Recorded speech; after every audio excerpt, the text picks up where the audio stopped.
রাধে রাধে বন্ধুরা, সবাই কেমন আছো? আমার এই ছোট্ট মিনি ব্লগে সবাইকে স্বাগত জানাই।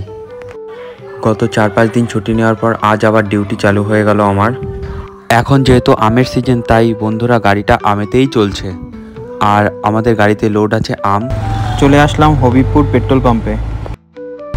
আমাদের গাড়িতে টোটাল তেল ঢুকেছে 15,500 টাকা। আমাদের গাড়িটা খালি হবে বিহারের মতিহারিতে। আর কাল সকাল 5টার মধ্যে গাড়িটা আমাদের মার্কেটে পৌঁছাতেই হবে। তেল ভরে চলে আসলাম বেতুয়া ডাহরি।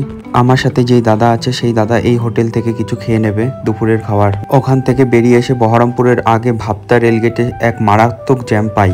যেহেতু আমাদের গাড়িটা কাঁচামালের গাড়ি, তাই সমস্ত গাড়ির থেকে আমাদের গাড়িতে একটু বেশি সমস্যা হয় কোথাও জ্যাম পড়লে। রাতের খাবার আমি আমার জন্য প্যাক করে নিয়ে নিলাম। রাত 2টোর পরে আমি ঘুমিয়ে পড়েছিলাম, চালাচ্ছিল আমার ওই পার্টনার। এখন বাজে 5টা 10 আর আমরা মন্ডিতে পৌঁছে গেছি।